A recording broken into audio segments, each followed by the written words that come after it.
What in the world is happening with King County real estate? Well, let's look. It's radically the same as last update. It is just the same story, different day. Here's what we got. You've got the supply and demand. The red is the supply. The green is the demand. This is the last 5 years in King County, and you can see that in 2017, 18, and 19, we had nice increases in supply. More and more people selling the home. The seasonality was pretty normal. You peaked here in the summer, you peaked here in the summer, peaked here in the summer, right? This is June. That's pretty normal. You're peaking again in the summer here in 2020, first year, first full year of the pandemic, second full year of the pandemic, a little bit more in July of 2021, but 20% off the peak of the previous years, and supply was going up, and then the pandemic, everyone stopped selling. Now, that really does turn out to be a massive problem because you've got people that would normally sell. These human beings are still existing, right? But why can't they sell, or why are they not selling? And part of that is because they don't know where they would go, which is a self-fulfilling prophecy, which is a downward spiral. They don't sell to get a bigger house. That means no one from the first-time home buyer market can buy their house. The entire grease of the system has stopped during the pandemic. And if there's going to be a relief in housing, that needs to be handled. Now, there are some really great solutions for that, how to tap into the equity of your existing home to be able to buy a house before you sell yours. And with any kind of luck, the inventory will continue. Between 2020 and 2021, we had a small increase in inventory during the summer. If that, maybe we get close to 4,000 this year, if that would be a hope more than a guess as to what's going to happen. This is fairly typical, seasonality is what we're seeing here. In fact, if we come off of the 5-year graph and we just look at 2 years, let's see what that looks like. Come on, baby. There we go. Yeah. So you can see, normal seasonality in 2020, peaked around 3,500, just over 3,500 in 2021. This is pretty normal. February, the more listings than buyers in February. That's excellent. That's excellent for buyers, right? And more than last year. Okay. Not more than 2020 though. Okay. There were more listings, just about the same. Okay. But in other words, the seasonality of the situation is more like we would expect. It's whatever the new normal is. I don't like normal as a thing because who knows anymore what we're going to consider normal, but we're looking at more and more inventory coming on in King County, which will ease. My guess is we go from absolute madness in the housing market to crazy, right, in the housing market. So slightly less madness. And it's really as a function of inventory. Here's the Seattle in particular, just if you break out Seattle and, normal seasonality. This is the inventory, most in the summer, right? Here we go, right?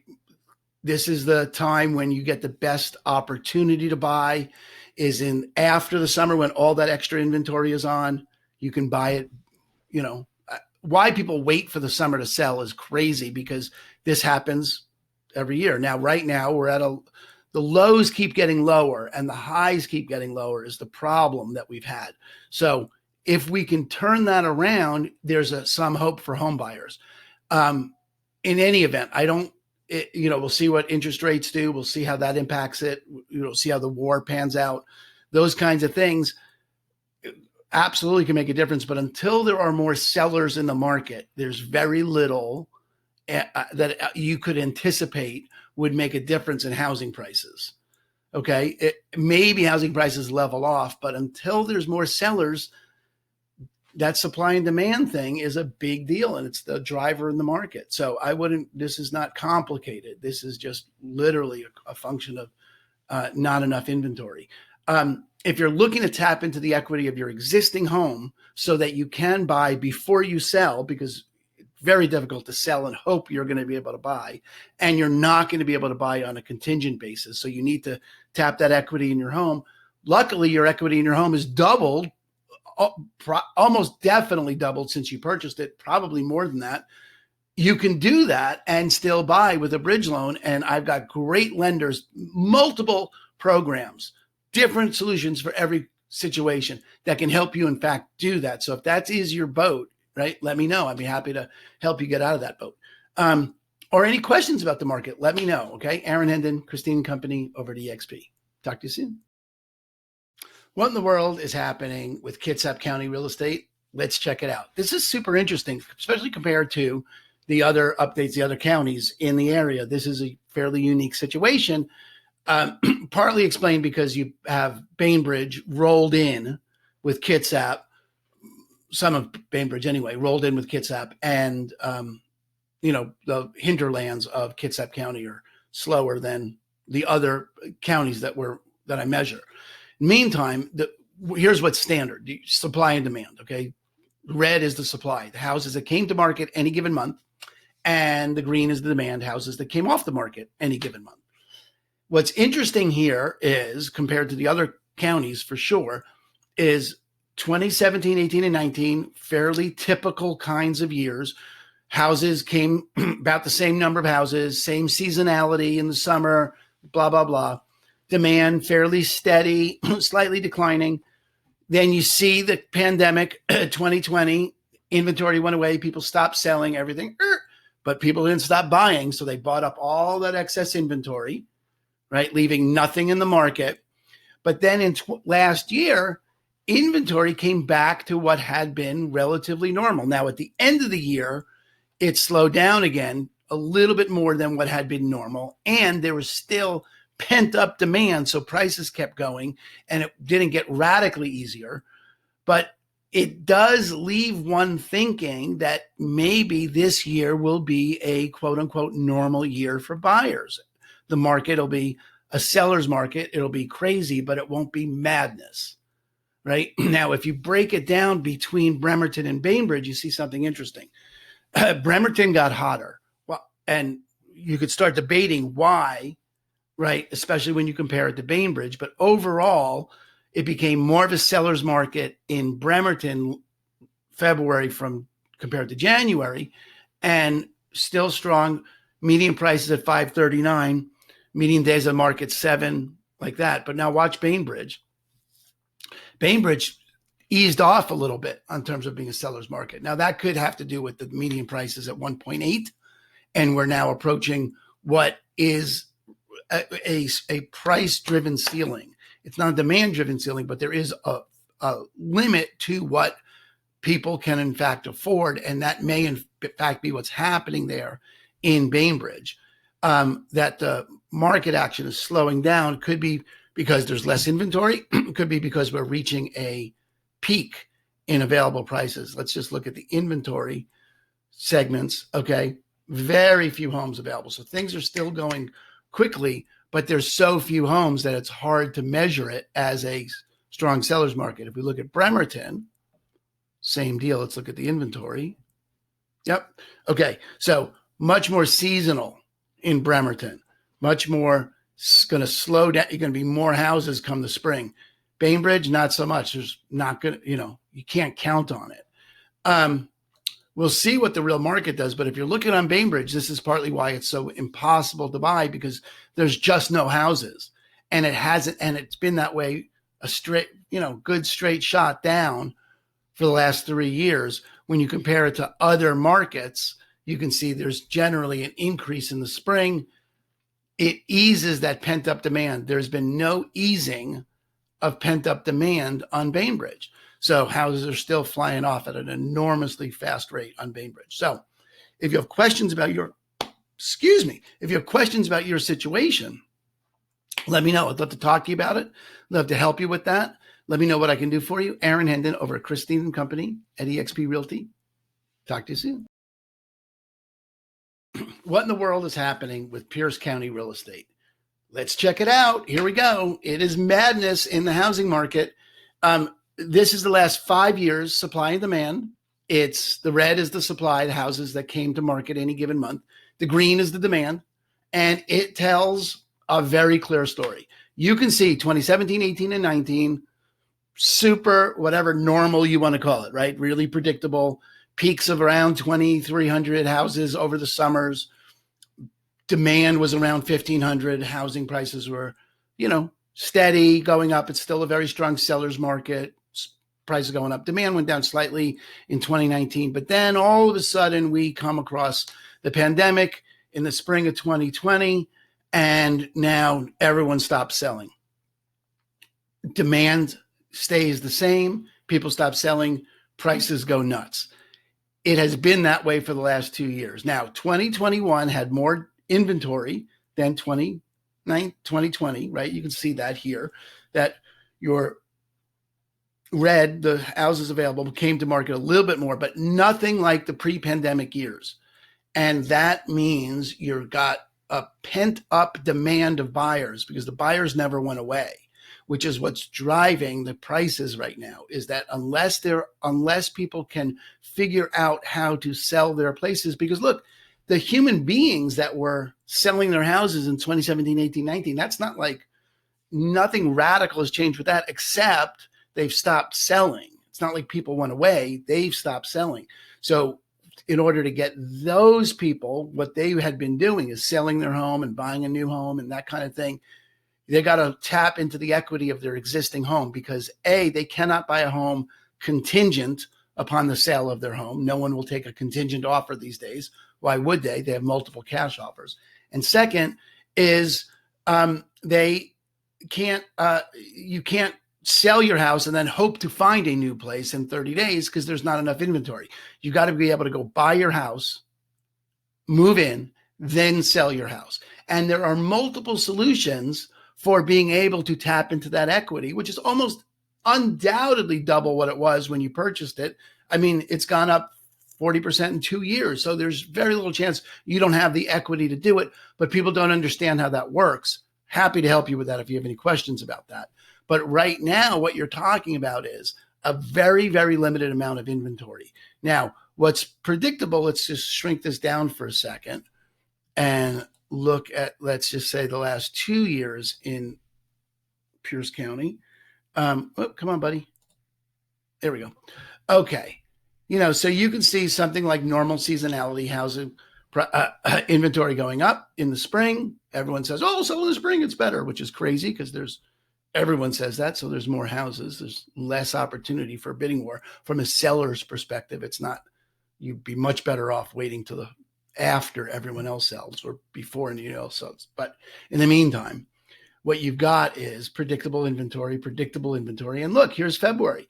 February, more came on market than sold. That's excellent for buyers there in February. And it's more than in 2021. And it's more than 2020. So more houses for sale. Now, the demand crept up too. So relative, there's more sellers, but there's also more buyers than there were last year. So that is still dealing with the lack of inventory that has been over the last 2 years. There's that pent up demand. In fact, if you look at this is just Tacoma. It can't be a hotter seller's market. I mean, it just can't be a hotter seller's market for people. The median price has crept up, right? The available inventory, when you look at the available inventory, you can see it going down. And it goes down in waves, right? What we would expect to see over the spring here is an increase, right? Now, are we going to get up to here? Or are we just going to redo last year? That's the real question. How much inventory is going to be available? If you're looking to sell, this is by far the best time that you've had to sell over the last 3 years. And if you're looking to buy, you're going to probably need to just take a breath and wait till all those people that said, I'm going to sell in the spring, start selling. The market is likely to go from madness to just a little bit crazy. You're still going to be in a seller's market. You're still going to need the strong offers. You're going to need an agent that knows what they're doing. Let me know if you have any questions about your situation, but we definitely have solutions for people that want to sell their home but can't figure out how to get out, that want to tap into their equity and buy a new place. We have solutions for you. So you can definitely buy and then sell your place after you've moved. Let me know if I can help you at all. Aaron Hendon with Christine & Company. over at eXp Realty. Talk to you soon. What in the world is happening with Vashon Real Estate? Check this out. I went back 5 years because I think you really do get Vashon's wild. Vashon Real Estate is wild. You're looking at here. I'm just blown away by this. You're looking at the supply and demand graph for the last 5 years. The supply being the red, and that is the number of houses that came to market during any given month over the last 5 years, and the green, which is the ones that sold during that month. So that's the demand. And if you notice, the demand is fairly steady over the last 5 years, but where have all the houses gone? I mean, 2017, 18, and 19, up in inventory, right? Peaks of inventory anyway. Up. Then pandemic, okay, everything changed. People stopped selling houses, but they haven't started again. It's wild. There are 2 houses for sale on Vashon right now. 2 houses. There's nothing to buy. And we can't tell what's going to happen in the future. I mean, not like I can't tell. No one can tell what's going to happen in the future. And that's a super important thing to remember, because people will pretend to know what's going to happen in the future. And, you watch Jim Cramer on MSNBC or whatever. I mean, everyone's predicting something. And the only ones you're going to remember are the ones that turn out to be correct. But it wasn't because they were prescient. It's because they made a lot of different predictions, and some of them turned out to be right, and they'll be remembered because the market doesn't punish people for making the wrong prediction. That's just the way it works. So all we can look at is the past and the present, and what we got is no inventory. And when there is no inventory and when there's no supply and demand is high, that only means an increase in price. I mean, there's no way around that. So until there gets to be more supply, or some reason the demand goes away, which I don't understand how that little bit of magic is going to happen on Vashon. I mean, I get it, the boats, and it's a pain in the ass to live here and all the different things that people complain about on the Facebook post. But in reality, it's a delightful place to live. I'm not moving. So you got to really deal with, there's just going to be an enormous crunch for any house that's available. So if you're looking to sell on Vashon, you should be able to get a bidding war and get way over whatever you're anticipating. Because I mean, unless you're anticipating $1 trillion, but this is ridiculous. This is a ridiculous situation. If we switch the screen for a second, this is the available inventory over the last 3 years. And, these are 90-day averages. So we went from, in 2019, it was sort of a peak. If you were selling on Vashon then, it was a little bit tough. We were over 45 houses, on average available, and then just pretty much straight down over the last 3 years till we get, an average of 4. Right now, there's 2. Today, as of this recording, there's 2. Now, if that changes, right, that'll change the math of buying. But there are, when we look at the median price of houses on Vashon, we're up over $1 million. And, frankly, even in 2019, when there were 40 houses, remember that? The median price was around $1,780,000. There's very little evidence that I see that points to houses coming back to whatever people consider affordable, or the way you need to language this now is anything under $1 million is going to be considered a hot, affordable house on this island. And that is just the math of this situation. There's I can't even look at the market segments because there are no market segments of houses available. There's just nothing to buy. And that really does mean if you're looking for houses under $1 million on Vashon, they're going to go super quick and have a high demand, because that is now on the left side of the bell curve of median. So if you got questions about your situation, because listen, just because it's easy to sell doesn't mean it's easy to sell well. Okay. Anything can sell. You could put a box on the side of the road and sell it. Can you get the most money for it? Those kinds of questions really do need a little bit more thought. So if you've got questions about your situation, let me know. That's what I'm here for. Aaron Hendon with Christine and Company over at EXP. This is a trip.